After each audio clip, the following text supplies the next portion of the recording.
융의 가장 위험한 발견은 공감에 관한 것만이 아니었다.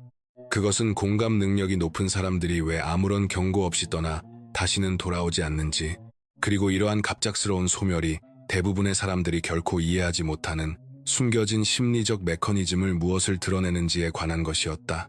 심리 유형에 대한 그의 연구에서 융은 내가 공감적 이탈 증후군이라고 부르는 현상을 기록했다. 이는 지배적인 내향적 직관을 지닌 고도로 민감한 개인들이 수개월 또는 수년에 걸쳐 독성 관계를 견디며 무한한 인내와 수용을 보이다가 설명이나 복귀의 가능성 없이 완전히 사라지는 패턴이다. 융은 이 현상을 위험하다고 불렀는데 그 이유는 이러한 공감자들이 의식 아래에서 작동하는 무의식적 경계 체계를 지니고 있었기 때문이다. 그들의 내향적 직관은 의식적 마음이 처리하기 훨씬 전에 관계의 독성과 감정적 조작을 감지하며 융이 침묵의 심리적 비상사태라고 부른 상태를 만들어 압력을 축적하다가 결국 갑작스러운 이탈이 불가피해지게 한다. 이 발견에서 융을 가장 불안하게 만든 것은 그 종결성이었다. 이것들은 주의를 끌기 위한 일시적 후퇴나 극적인 퇴장이 아니었다. 이 공감자들은 완전한 침묵 속으로 사라져 다시는 돌아오지 않았고, 모든 것이 괜찮다고 진심으로 믿고 있던 배우자, 친구, 가족들에게 혼란만을 남겼다. 오늘 나는 공감자들이 왜 경고 없이 떠나 다시는 돌아오지 않는지에 대한 융의 통찰과 그가 이것을 잔혹함이나 유기가 아니라 내가 무의식적 자기 구출이라고 부르는 현상, 즉 의식적 경계가 완전히 실패했을 때 정신이 개입하는 비상조치로 보았던 이유를 밝힐 것이다. 융의 돌파구는 타인의 감정 상태에 대한 비범한 민감성을 지닌 환자를 관찰하면서 나왔다. 이 개인은 수개월 동안 비판, 조작, 감정적 요구를 흡수하면서도 꿈에서는 점점 더 절박한 경고 신호를 보였다. 진흙탕 물에 빠져 익사하는 장면, 불타는 건물에 갇히는 장면, 도저히 들 수 없을 만큼 무거운 돌을 나르는 장면들, 그러다 전례 없는 일이 일어났다. 어떤 분명한 계기도, 다툼도, 극적인 대면도 없이 그 환자는 장기적인 관계에서 그냥 사라져버렸다. 완전한 침묵, 설명도 없고 점진적 거리두기도 없었다. 융은 당황했다. 이는 그가 알고 있던 인간 행동 패턴과 모순되었기 때문이다. 더 조사한 결과 융은 그 환자의 무의식이 이탈 6개월 전부터 내향적 직관을 통해 관계의 독성을 추적해왔음을 발견했다. 그들의 신경계는 감정적 학대를 기록하고 있었지만 의식적 마음은 이를 합리화해버리고 있었다. 갑작스러운 실종은 충동적이지 않았다. 그것은 융이 정신적 응급수술이라고 부른 것이었다. 융은 의식이 개인을 심리적 소멸로부터 보호하는 데 실패했을 때 무의식이 개입했다고 썼다. 이 사례는 어떤 사람들은 관계의 실패를 수개월 앞서 예측할 수 있을 만큼 정교한 내부 경고 체계를 지니고 있음을 드러냈다. 그러나 그들의 의식적 마음은 무의식이 완전히 통제권을 장악할 때까지 행동할 수 없었다. 이것은 고립된 사건이 아니었다. 융은 여러 환자들에게서 유사한 패턴을 기록하기 시작했고, 이는 적절한 심리적 경계가 없을 때 민감성이 취약점이 되는 상태, 내가 공감적 과부하라고 부르는 이론으로 이어졌다. 융은 고도로 민감한 개인들이 내가 직관적 독성 감지라고 부르는 능력을 지니고 있음을 발견했다. 그들의 지배적인 내향적 직관 기능은 의식 아래 깊은 수준에서 감정적 불일치, 조작 전술, 심리적 위험 신호를 지속적으로 스캔한다. 이것이 융이 발견한 바다.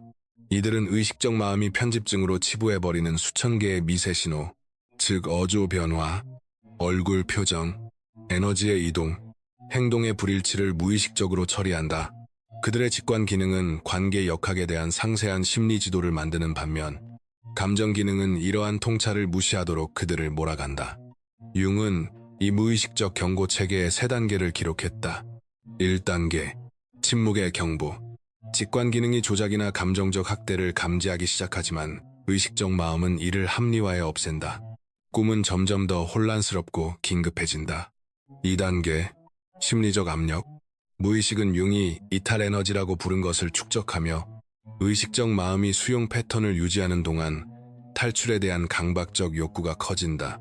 3단계, 비상 개입. 무의식은 융이 생존 프로토콜이라 명명한 것을 활성화해 완전한 심리적 붕괴를 막기 위해 갑작스러운 이탈을 강요한다. 융은 이 체계가 왜 이러한 이탈이 타인에게는 그렇게 갑작스럽게 보이는지를 설명한다는 것을 깨달았다. 공감자의 의식적 행동은 이탈의 순간까지 계속 수용적이었기에 수개월간의 무의식적 고통을 가려버렸던 것이다. 융은 많은 공감자들에게 경고 없는 이탈을 거의 피할 수 없게 만드는 심리적 함정을 확인했다. 그들의 직관이 관계의 독성을 감지할 때 이 정보를 행동으로 옮기지 않으면 그들은 무의식적으로 수용 행동을 더 강화한다. 융은 이를 역경계 반응이라고 불렀다. 무의식적으로 위협을 더 크게 느낄수록 의식적으로는 더 많이 베풀게 된다. 이는 융이 관찰한 거짓 관계의 안정감을 만들어 독성 행동이 확대되게 하는데 공감자의 증가된 수용이 무한한 관용의 신호로 해석되기 때문이다. 그 파괴적인 결과는 타인들은 모든 것이 완벽하다고 진심으로 믿는 반면 공감자의 심리적 토대는 보이지 않게 붕괴된다는 점이다. 융은 사람들이 이탈에 완전히 충격을 받은 사례들을 기록했는데 그 이유는 공감자가 사라지기 직전 몇 주 동안 그 어느 때보다도 더 세심하고 더 베풀고 있었기 때문이다. 융은 잔혹한 아이러니를 밝혀냈다. 그들의 연민이 곧 그들의 감옥이 되었다. 그들의 공감은 결국 관계를 파괴한 바로 그 행동을 가능하게 했다. 수용을 통해 타인을 치유하려 할수록 독성 행동이 계속되도록 더 많은 허락을 준 셈이 되었다. 이 패턴은 왜 이탈 이후 설명이 종종 불가능한지를 설명한다. 눈에 보이지 않았던 수개월의 심리적 손상을 어떻게 설명할 수 있겠는가? 융은 설명하려는 시도가 가스라이팅이나 조작으로 이어지는 경우가 많아 침묵이 유일한 보호수단이 된다고 지적했다. 융은 공감자들이 사라지는 4가지 뚜렷한 방식을 분류했는데 각각은 서로 다른 수준의 심리적 자각을 나타낸다. 첫째, 유령 같은 소멸. 타인에게 보이는 어떤 경고 신호도 없이 완전히 사라지는 경우다. 이 공감자들은 무의식적 수용을 낯설까 완벽히 숙달해 그들의 고통이 전혀 드러나지 않는다. 그들은 모든 소통에 영구적으로 응답을 멈춘다. 융은 직관적 경고가 무의식적 개입이 필요할 때까지 감정 기능에 의해 완전히 억눌린 개인들에게서 이를 관찰했다. 둘째, 점진적 소멸. 이 공감자들은 대화가 짧아지고 응답이 늦어지며 감정적 가용성이 줄어드는 등 미묘한 철수 신호를 보이지만 이유를 설명하지 않는다. 그들은 연락을 서서히 줄이다가 결국 완전히 끊는다. 융은 이를 무의식이 점차 의식적 수용 욕구를 압도하는 사람들에게서 보았다. 셋째, 경계 폭발. 끝없는 인내에서 갑작스러운 단호한 경계로의 전환으로 수개월간 누적된 치매를 상징하는 겉보기에는 사소한 사건 하나로 촉발된다. 그들은 즉시 떠나지는 않지만 감정적으로 완전히 접근 불가능해진다. 이러한 경계가 불가피하게 시험되거나 침해되면 논의 없이 영구적인 이탈이 뒤따른다. 넷째, 침묵의 보호. 이 공감자들은 패턴을 의식적으로 인식하고 전략적으로 떠나며 종종 그들의 부재가 최소한의 혼란만을 야기할 시점을 선택한다. 그들은 공간이 필요하다는 일반적인 설명이 담긴 쪽지나 메시지를 남길 수 있지만 조작에 이용될 수 있는 구체적 세부사항은 제공하지 않는다. 융은 이 4가지 패턴 모두가 한 가지 핵심 요소를 공유한다고 보았다. 이탈 이후 협상이나 설명이 완전히 부재하다는 점이다. 일반적인 관계 갈등과 달리 이러한 끝맺음에는 논의나 화해의 기회가 전혀 없었다. 융의 가장 충격적인 발견은 왜 이 공감자들이 결코 돌아오지 않는가였다. 이것은 선택의 문제가 아니라 심리적 불가능성이다. 무의식이 융이 말한 보호적 이탈을 실행하면 되돌아가려는 시도 자체가 그가 관찰한 심각한 심리적 고통을 초래한다. 융은 돌아가려 했던 공감자들이 공황 발작, 우울, 그리고 내가 심령적 반동이라 부르는 현상을 경험했다고 기록했다. 그들의 신경계는 관계에 다시 관여하는 것을 적극적으로 거부했다. 무의식은 그 관계를 심리적으로 치명적인 것으로 분류했으며 재노출을 허용하지 않았다. 융은 복귀를 가로막는 3가지 장벽을 확인했다. 무의식적 보호 프로토콜이다. 이탈을 강제한 동일한 심리 메커니즘이 복귀 또한 적극적으로 차단한다. 융은 이를 진화적 생존 메커니즘으로 관찰했다. 정신이 심리적 생존에 대한 위협을 인식하면 재노출에 대해 영구적인 경계를 유지한다. 변형이다. 분리 기간 동안 융은 공감자들이 빠른 심리적 변화를 겪는다는 것을 발견했다. 무의식은 고갈된 정서 자원을 회복하고 더 강한 경계인식을 발전시키기 위해 이 공간을 활용한다. 돌아가는 것은 이러한 심리적 성장을 포기하는 것을 의미한다. 관계로부터 떨어져서 이루어지는 현실 인식이다. 공감자들은 종종 융이 명료성 회복이라 부른 경험을 한다. 수능하던 동안 보이지 않던 조작 패턴을 보기 시작한다. 이 새로운 인식은 복귀를 의식적인 자기 해침처럼 느끼게 만든다. 융은 이러한 이탈이 그가 심리적 탈피라고 부른 현상을 나타낸다고 결론지었다. 개인은 심리적으로 생존하기 위해 무제한적 수능자라는 옛 정체성을 벗겨내야 한다. 돌아간다는 것은 더 이상 맞지 않는 버려진 피부로 다시 기어 들어가는 것을 의미한다.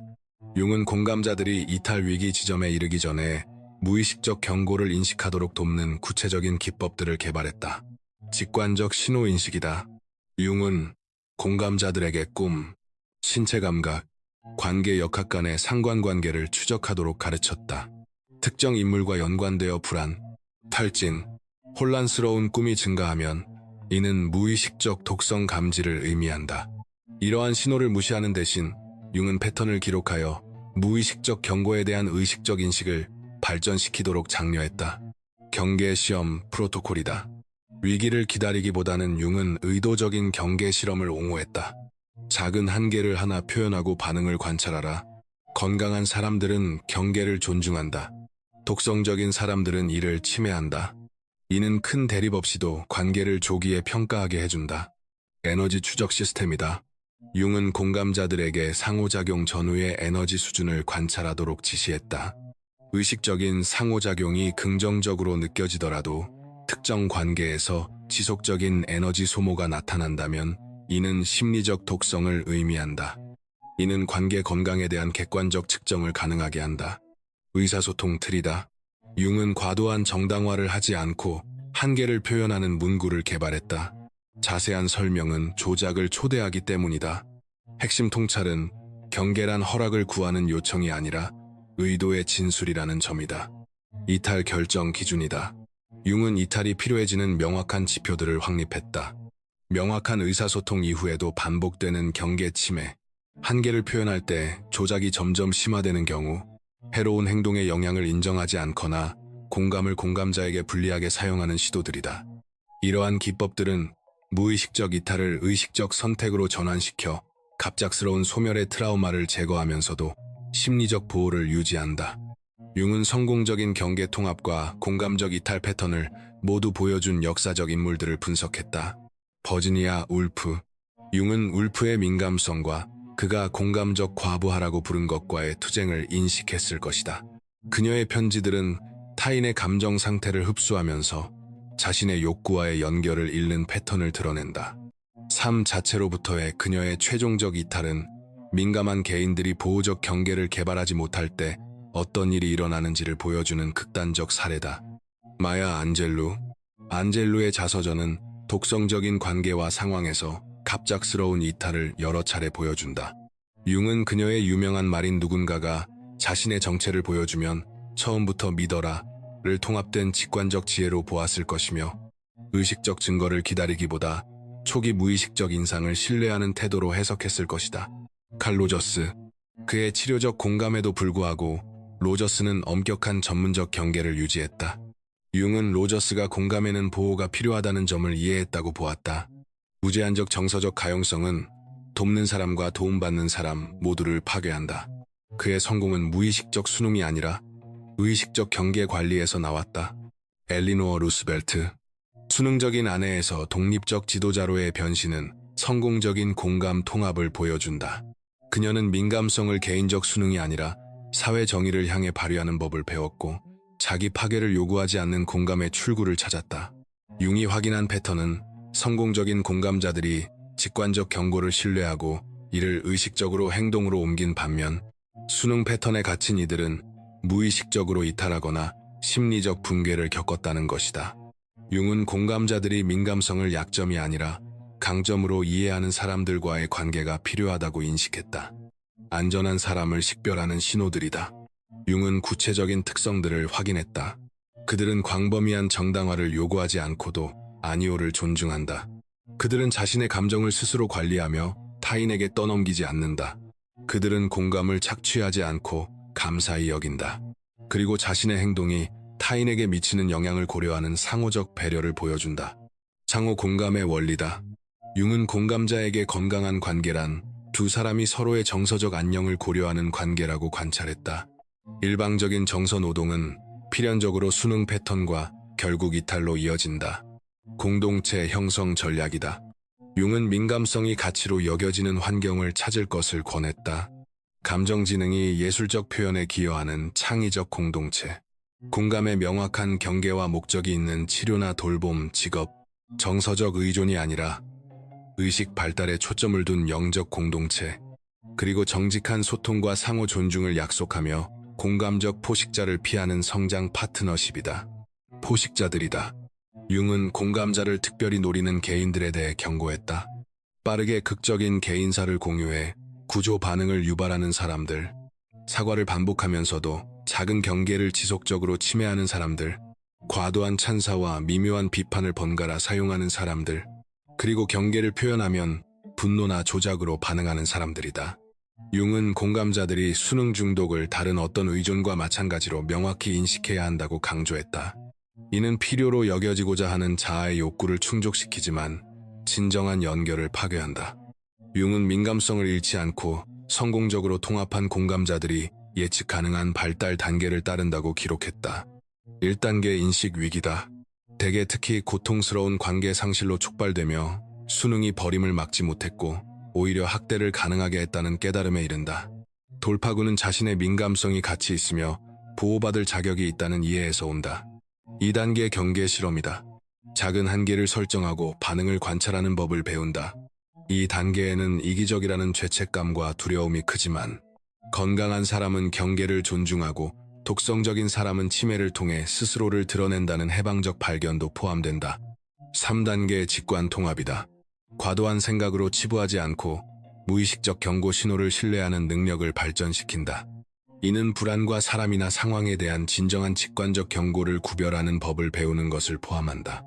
4단계 의식적 선택이다. 무분별하게 주는 대신 정서적 투자를 현명하게 선택할 수 있는 능력에 도달한다.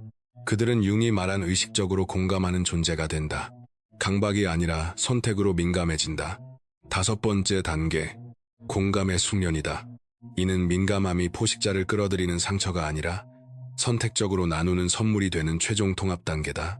그들은 명확한 경계를 유지하면서도 깊이 사랑할 수 있고 늘 갈망하던 특별한 관계를 만들어낸다. 융은 완전히 통합된 공감자는 문제를 조기에 다루고 상호 존중을 보여주는 사람에게만 투자하기 때문에 갑작스럽게 관계를 떠날 필요가 거의 없다고 지적했다. 한계점에 도달하기 전에 내면의 경고를 신뢰하는 법을 배웠다면 나는 비명을 듣지 않기 위해 속삭임을 존중한다라고 댓글을 달아보라. 융은 성공적인 공감 발달을 가로막는 특정 함정을 확인했다. 첫째는 과잉 교정의 함정으로 과도한 배려에서 완전한 감정적 단절로 흔들리는 것이다. 융은 이것이 공감자가 심리적 건강을 위해 실제로 필요로 하는 진정한 연결을 방해한다고 관찰했다. 둘째는 죄책감 조작의 소용돌이다. 공감자가 경계를 설정하기 시작하면 유해한 사람들은 종종 공감자의 연민을 이용해 조작을 강화한다. 융은 누군가가 경계에 어떻게 반응하는지가 그 사람의 진짜 성격을 드러낸다고 강조했다. 이것은 고쳐야 할 문제가 아니라 정보다. 셋째는 설명 중독으로 경계가 유효하려면 장황한 정당화나 타인의 동의가 필요하다고 믿는 것이다. 융은 과도한 설명이 조작과 논쟁을 초대한다고 지적했다. 경계는 개인적 결정이지 집단 협상이 아니다. 넷째는 고립의 과잉 반응으로 건강한 사람과 건강하지 않은 사람을 구별하는 법을 배우는 대신 모든 연결에서 물러나는 것이다. 융은 이것이 공감자가 심리적으로 번성하는 데 필요한 의미 있는 관계를 막는다고 경고했다. 융이 제시한 유지 실천에는 감정 처리를 위한 정기적인 고독, 민감함을 흘려보내는 창의적 표현, 정서적으로 성숙한 사람들과의 관계, 그리고 내가 경계 연습이라고 부르는 작은 한계를 지속적으로 지켜 더 큰 한계를 위한 자신감을 쌓는 것이 포함된다. 융은 의식적 경계를 배우는 공감자가 인간 심리 발달에서 중요한 진화적 기능을 수행한다고 믿었다. 민감한 사람들이 깊은 연결에는 일방적 희생이 아니라 상호 존중이 필요하다는 것을 보여줄 때 그들은 주변 모두에게 더 건강한 관계 역학을 본보기로 제시한다. 융은 무의식적인 공감적 이탈이 개인의 생존에 필요할 뿐 아니라 그가 집단적 가르침 기능이라 부른 역할도 수행한다고 관찰했다. 이는 남겨진 사람들이 자신의 정서적 의존성과 기생적 관계 패턴을 직면하게 만든다. 융은 공감자의 갑작스러운 부재는 거울이 되어 상대가 진정한 배려를 할 수 있는지 아니면 공감자원을 소비하기만 하는지를 반사한다라고 언급했다. 이 가르침 기능은 융이 부재교육이라고 규정한 방식을 통해 작동한다. 사람들은 설명이 아니라 상실을 통해 건강한 관계 역학을 배운다. 끝없는 정서적 지지를 제공하던 사람이 갑자기 사라질 때 그 관계의 일방성이 말로는 결코 전달할 수 없는 방식으로 드러난다. 융은 공감적 이탈이 남겨진 사람들에게 관계 각성을 촉발하는 경우가 많다고 기록했다. 어떤 이들은 자신의 착취적 패턴을 인식하고 진정한 공감과 상호성을 개발하기 시작한다. 다른 이들은 떠난 사람의 안녕에는 관심을 두지 않고 공감 자원을 잃은 데 분노함으로써 자신의 본 모습을 드러낸다. 문화적 공감 모델링에 대해 융은 통합된 공감자를 관계의 개척자로 보았으며 진정한 친밀감은 무의식적 강박이 아니라 의식적 선택에서 나온다는 것을 보여준다고 보았다. 그는 공감자가 건강한 경계 관리를 배울수록 그가 공감의 전형이라 부른 존재가 탄생한다고 믿었다. 이는 민감함과 강인함이 공존할 수 있음을 보여주는 살아있는 사례다. 이들은 공감이 자기 파괴를 요구하지 않으며 배려가 끝없는 수용을 의미하지 않고 건강한 사랑에는 자기 보호가 포함된다는 것을 보여준다. 융은 공감자가 따뜻함과 배려를 유지하면서도 경계를 지킬 때 타인에게도 그렇게 할 수 있는 허락을 준다고 관찰했다. 그는 이러한 공감적 모델링이 자신의 관계 패턴을 형성 중인 아이들과 청년들에게 특히 큰 영향을 미친다고 지적했다. 그들이 사랑하는 연결을 유지하면서도 건강한 경계를 설정하는 공감자를 볼 때 민감함과 자기 존중이 모순이 아니라 양립 가능하다는 것을 배운다. 집단 정서 지능의 발달에 대해 융은 인류의 정서적 진화가 관계 역학을 명확히 사고하면서도 깊이 느낄 수 있는 개인들에게 부분적으로 달려있다고 믿었다. 그는 공감자를 정서 지능의 개척자, 즉 심리적 패턴에 대한 정교한 이해를 발전시키고 모범을 통해 타인을 가르치는 사람들로 보았다. 융은 자신의 민감함을 통합한 공감자가 자신을 희생해서가 아니라 정서적 깊이와 심리적 보호를 모두 이해하기 때문에 자연스러운 상담가, 중재자, 치유자가 되는 경우가 많다고 관찰했다. 공감과 경계의 결합은 그들을 관계의 도전을 안내하는데 독보적으로 적합하게 만든다. 그는 통합된 공감자가 종종 유해한 관계에서 벗어나도록 돕거나 정서 지능을 개발하도록 돕는 데 삶의 목적을 찾는다고 언급했다. 무의식적 수용에서 의식적 경계로 이동한 그들 자신의 여정은 비슷한 길을 걷는 이들에게 로드맵이 된다. 사회 시스템의 변형과 관련해 융은 문화적 변화가 기능, 장애적 패턴에 참여하기를 거부하는 개인들로부터 시작된다는 것을 인식했다. 공감자가 끝없는 수용으로 유해한 행동을 가능하게 하는 일을 멈출 때 사회 시스템은 진화하거나 자신의 본성을 드러내도록 강요받는다. 융은 공감적 경계 설정이 사회 집단에서 진정성 압력이라 부른 것을 만들어낸다고 기록했다. 가장 수용적인 구성원이 한계를 설정하기 시작하면 다른 이들은 진정한 공감을 발전시키거나 새로운 정서적 착취의 원천을 찾아야 한다. 이러한 압력은 종종 더 건강한 집단 역학으로 이어지거나 어떤 관계가 상호 배려가 아니라 착취에 기반했는지를 드러낸다. 융은 통합된 공감자가 있는 직장, 가족, 공동체가 정서 지능과 상호 존중에 대해 더 높은 기준을 발전시키는 경우가 많다고 관찰했다. 공감자가 열악한 대우를 용납하지 않겠다는 태도는 모두의 행동 기준을 끌어올린다. 진화적 관점에서 융은 공감자의 무의식적 수용에서 의식적 경계로의 여정이 더 정서적으로 지능적인 관계를 향한 인류의 진화를 대표한다고 결론지었다. 그는 이 변화를 민감함의 착취가 아니라 상호 존중에 기반한 문화를 만드는 데 필수적인 것으로 보았다. 융은 더 많은 공감자가 건강한 경계 관리를 배울수록 그가 공감의 전환점이라 부른 문화적 변화를 만들어 정서 지능이 착취되는 것이 아니라 가치 있고 보호받는 것으로 여겨질 것이라고 믿었다. 그는 민감함이 이용당할 취약성이 아니라 심리적 성숙으로 인식되는 사회를 그렸다. 그는 통합된 공감자를 현재의 정서적 미성숙과 의식적이고 존중하는 연결의 잠재력 사이를 잇는 다리로 보았다. 그들의 여정은 무의식적 수용에서 의식적 선택으로의 진화가 가능하다는 것을 보여주며 다른 이들이 자신의 정서 지능과 경계 기술을 개발하도록 영감을 준다. 예고 없이 떠나 다시 돌아오지 않는 공감자는 잔인한 것이 아니다. 의식적 경계가 완전히 실패했을 때 무의식적인 생존 메커니즘을 따르는 것이다. 융의 연구는 이 패턴을 개인적 실패가 아니라 심리적 응급 개입으로 드러낸다. 그러나 또 다른 길이 있다. 무의식적 경고 신호를 인식하고 신뢰하는 법을 배우고 위기 지점에 도달하기 전에 경계를 설정할 용기를 기를 때 당신은 자신의 공감성의 무의식적 희생자에서 건강한 관계의 의식적 창조자로 변모한다. 당신의 민감함은 저주가 아니라 초능력이다. 그러나 어떤 강력한 능력과 마찬가지로 적용에는 지혜가 필요하다. 융은 당신을 착취에 취약하게 만드는 바로 그 심리적 구성 요소가 적절히 보호될 때 비범한 사랑과 연결을 가능하게 만든다는 것을 보여주었다. 선택은 당신의 것이다.